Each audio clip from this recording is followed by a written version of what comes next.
Hey, what's up, guys? It's Zero That again, back with another video. Now, I've been on YouTube for a while now. It's been a handful of years, and with watching my analytics and with reading the comments that I get, I gathered that a fair amount of my audience is new drivers or people who are interested in becoming truck drivers potentially. And I'm going to tell you some things in this video that you may not hear very much, and I'll give you my honest opinion on them.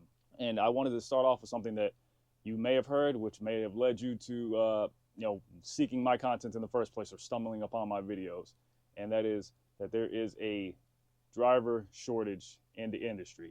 You may be looking at it as an opportunity for, employment, job security potentially. Companies are looking for drivers. Hey, you could fill that spot in the market potentially. Now, my stance on that is that there's not actually a driver shortage, but there is a driver retention problem. Getting drivers to stay with any select company or getting drivers to stay in the industry in general. A lot of drivers, when they get their CDLs, they're fresh-faced, they're excited. They've been told a lot of things. They've got high aspirations and hopes. They get into the industry and, 6 months to a year later, they're gone. Now, today, I'm going to break down my top 5 reasons why I think drivers leave the industry and how you can hopefully avoid becoming one of them. Let's get into it. All right, let's start off with reason number 5 for why a lot of drivers leave the industry, and that is they are sold a dream or are given unrealistic expectations. Okay, so when you are talking to recruiters or when you look at job postings or anywhere where you find out about any particular CDL job, that job is going to market all of the best aspects of the job to attract you to apply. So a lot of times the job posting will say like make X amount of money per year, 80,000, 100,000, whatever number they decide to put up there, home every weekend. All you got to do is drive and collect checks. They'll make the job seem like it's, super great, super easy, and that may not always be the case. Very rarely will a job post, the drawbacks of the job or things that they believe that a driver would not like to hear. Like, you're only making money when the wheels are turning, and I know you may think that's common knowledge, but like I said, if you don't know, if you're new to the industry, you may not know some of this stuff that's common knowledge for anybody who's been, holding the steering wheel for any length of time, okay, driving trucks around the world. But, detention, having to sit for hours waiting to get loaded. Customer may or may not pay for detention depending on the contract that your company has with the customer or the consignee. And you being stuck there, having to wait and, fight with that and, potentially fighting traffic. There's a lot of stuff that goes into it that people that are new to the industry don't really know. They're not aware of it. They've only been thinking about, driving as far as being a passenger in a vehicle. They're not thinking about being a professional driver and everything that entails. Reason number 4, people aren't ready for the lifestyle. You need to understand that trucking is not just a job. Trucking is not just a career. Trucking is a lifestyle, and it requires you to adjust your life to the work. Now, nobody talks about that enough, especially, recruiters, job boards. Nobody really prepares you for that. Maybe you'll talk to some other drivers that have been in the industry and will either give you a warning or a heads up. Hey, before you get into it, you got to know, it's this. You got to think there will be times, depending on what division of trucking you're in or how you truck, like I said, over the road, regional, local. Now, I've worked as all 3. I've worked as local. I started off local. I'm like OTR/regional right now, depending on how long I want to stay out on the road. But so I've had the full gauntlet. I can give you guys my honest opinion on this stuff and let you know. But the lifestyle. So you have to keep in mind that you will be sleeping in a moving box. Like this truck right here, the space, everything in it, that is your home. You may be in a situation, if you're an over-the-road driver, if you're a regional guy, you may not actually live at your house. If you have a family, you live in the truck and you go home to visit. If you're home at for a 34-hour reset or, 3 days or whatever, if you're a regional guy, no, over-the-road guy, I'm sorry. Because I know some of those over-the-road guys, depending on how many weeks they're out on the road, they may get a certain amount of days at home and then they go back out again after that. But you visit home and you spend the majority of your time at work in the truck. So you live in the truck you visit home. That's the way I've always looked at it. You're showering at the truck stops. Some rest areas have showers, but you're showering at the truck stops, rest areas. You're eating on the go. You're missing family members or friends' birthdays or special events if you can't schedule your off time around them. You're missing holidays sometimes. You're missing regular routines that you may have had before you became a regional or over the road truck driver. So for myself personally, I was a guy that went to the gym 3 times a week, brick and mortar gym, like clockwork. I would go to the gym like early in the morning, like 4 a.m., get my work in, go to work after that. Now over the road, I can still work out, but I don't have the weights, the free weights that I was used to lifting. I had to adjust my lifestyle to be able to get the same or similar results in a truck over the road. Now you have to think about what you may be sacrificing while you're over the road or while you're a truck driver that you are used to having, especially the loved ones parts, because that gets a lot of drivers. Once that starts setting in, you missed your kid's recital, you missed the kid's graduation, you missed your kid's birthday. Also have to keep in mind, like, what if you have a significant other? You're missing out on that time that you would have had with them, sleeping in your own bed. If you don't have a significant other but you would like to, you got to schedule around, like, when are you going to be able to sit still somewhere, plant some roots to be able to go meet somebody, to start up a relationship, and then how are you going to maintain that relationship? It being an over the road guy, it's an over the road guy or woman, because both ways it can be tough. That's something you really need to think about before you decide to become a truck driver, okay? Because it's definitely a lot more difficult to schedule your life around all of this, okay? If you don't have an organized plan, if you don't have help from other people, it can be very, very mentally or emotionally taxing. Number 3, some drivers can't handle the pressure. Now, when you're getting into truck driving, nobody really warns you or prepares you for how intense the trucking industry can be.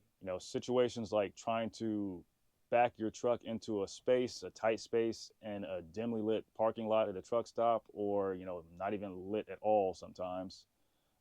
Shippers trying to rush you when you're making a delivery, or consignees rushing you to go ahead and get out once they got their freight off of you.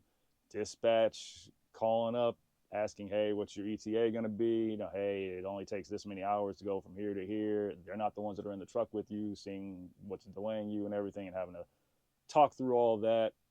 Your clock ticking down on you at the end of the night. Getting to a truck stop or whatever your planned parking area is, all the truck spots being filled up, and you got to go find somewhere else before you run out of time. It's pressure. It can be a lot, especially when you're new and you haven't figured things out yet. You haven't figured out, hey, there's a good amount of truck stops here, or this is how I need to conduct myself with this shipper. I can pick up here, and pacing yourself and knowing what you should and should not panic about or freak out about or rush for. Number 2, poor financial planning. Now, I referenced this a little bit earlier when I was talking about number 5, but this can be devastating for a lot of drivers. Imagine being a new driver and you make your first $1,800, $2,000, whatever amount of money that it is.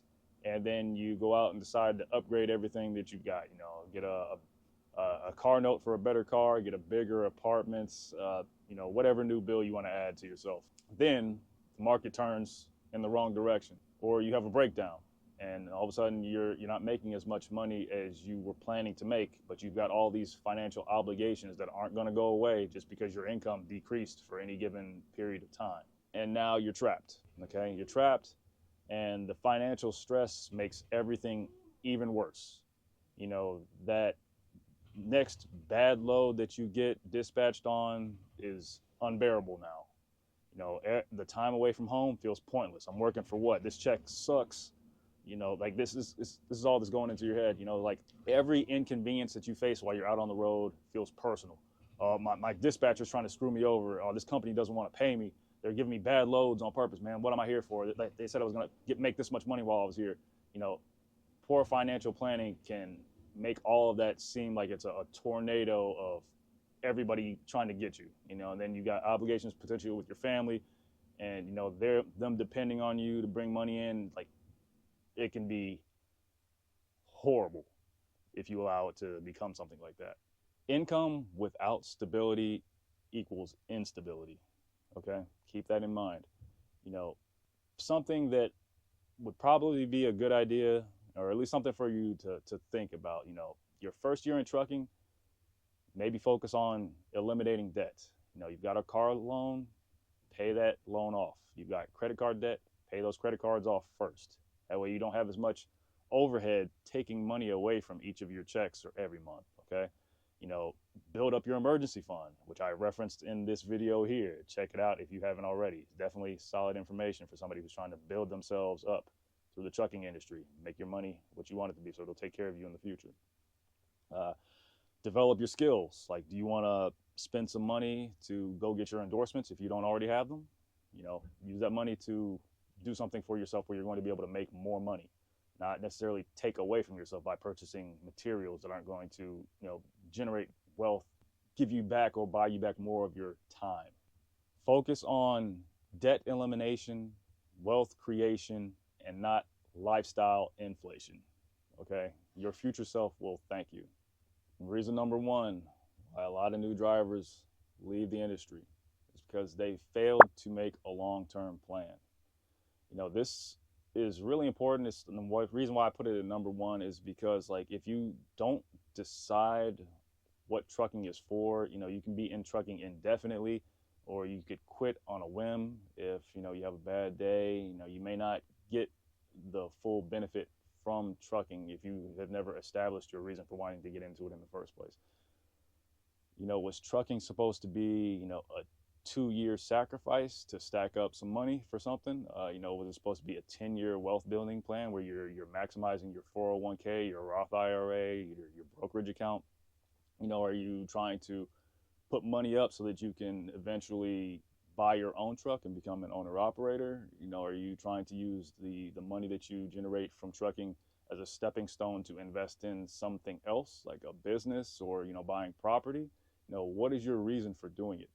If you don't have a established plan for this, any bad day could, encourage you to quit on a whim. Every hard day feels like, the most difficult step you got to take. If you don't have a destination, the road seems endless in your head. Like, when am I going to be out of this? How long am I going to do this? Am I going to be stuck doing this until, I'm 80 years old? You need to know why you got into it in the first place and focus on that plan every day that you're out on the road and accomplish that mission as soon as you possibly can so you can move on.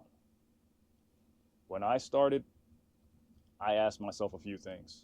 For one, am I just driving to deliver freight, or am I driving to earn money to do whatever my specific plan is? How many years, how much time am I willing to sacrifice away from home? Is the sacrifice worth it? Am I getting what I intended to get out of it? Am I using the resources that I am generating from trucking to build up what I'm trying to build up? And as long as those answers are yes, I mean, you need to be continuously evaluating that as well from year to year. Do you need to switch to something else? Do you need to move to another company? Do you need to move to another line of work? If there are more no's than yeses, then you need to reassess and change up your plan. Always ask yourself, am I just driving right now, or am I building? That question can change your mindset while you're at work. Now, here's the straight truth, guys. Truck driving is not for everyone, and that's okay. But for the right person, truck driving can be financially liberating.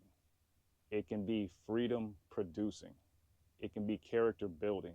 You just need to understand what you're signing up for before you get into it. If you're a new driver watching this, I want you to know something. Your first year out on the road is supposed to feel uncomfortable. New growth always is. But don't quit just because it's hard. Quit if it's misaligned. Quit if it destroys your values. Quit if it truly isn't for you. But don't quit because it took you out of your comfort zone.